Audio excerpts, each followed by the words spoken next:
প্রধান উপদেষ্টা পদত্যাগ করতে চাচ্ছেন এমন খবরে বৃহস্পতিবার রাতে গোপন বৈঠক করেছে বিএনপি, জামায়াতে ইসলামী ও জাতীয় নাগরিক পার্টি সহ আরও কয়েকটি দল। রাজধানীর রমনার একটি বাসায় অনুষ্ঠিত এই বৈঠকে জামায়াতে ইসলামীর পক্ষে দলটির আমির শফিকুর রহমান এবং বিএনপির পক্ষে স্থায়ী কমিটির সদস্য সালাহুদ্দিন আহমদ উপস্থিত ছিলেন। জাতীয় নাগরিক পার্টি বা এনসিপির আহ্বায়ক নাহিদ ইসলামও বৈঠকে অংশ নেন। বৈঠকে সাম্প্রতিক ইস্যুতে ভালো কোনো ডেভেলপমেন্ট নেই বলে সময়ের আলোকে জানিয়েছেন এনসিপির সদস্য সচিব আখতার হোসেন। তিনি বলেন, বৈঠকটি বৃহস্পতিবার রাতেই হয়েছে। বিএনপি নির্বাচনী রোডম্যাপের কথা বলেছে। আমরা বলেছি সরকার ডিসেম্বর থেকে জুনের মধ্যে নির্বাচন আয়োজন করতে চায়। এটিও একটি রোডম্যাপ, কিন্তু সুনির্দিষ্ট কোনো মাসে আমরা একমত হতে পারিনি।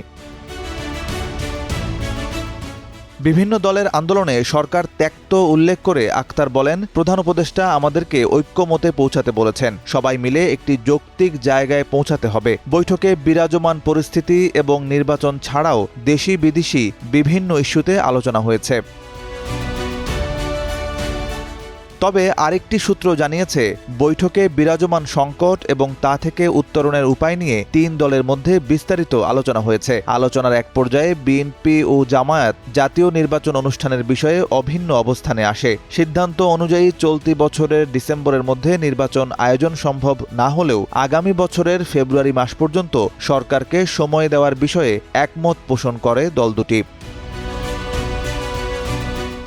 যদিও বৈঠকের বিষয়টি কোনো পক্ষই আনুষ্ঠানিকভাবে স্বীকার করেনি। বিএনপির সালাউদ্দিন আহমদ এবং জামায়াতের পক্ষ থেকেও এই বিষয়ে নিশ্চিত কোনো মন্তব্য করা হয়নি। তবে জামায়াতের নায়েবে আমির সৈয়দ আবদুল্লাহ মোহাম্মদ তাহেরের সাম্প্রতিক বক্তব্যে এই সমঝোতার ইঙ্গিত স্পষ্ট। তিনি বলেছেন, সরকার ডিসেম্বরে বা তার 2 মাস পরেও নির্বাচন দিলে জামায়াতের আপত্তি থাকবে না, তবে একটি সুনির্দিষ্ট নির্বাচনী ও সংস্কারের রোডম্যাপ প্রয়োজন।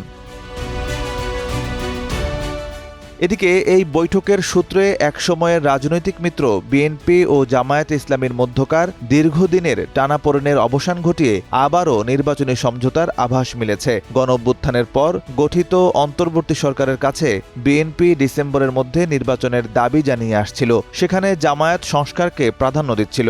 এই নতুন সমঝোতা পরিবর্তিত রাজনৈতিক পরিস্থিতিতে দল দুটির মধ্যে বরফ গলার ইঙ্গিত দিচ্ছে, যা পূর্বে সংঘাত পর্যন্ত গড়িয়ে গিয়েছিল।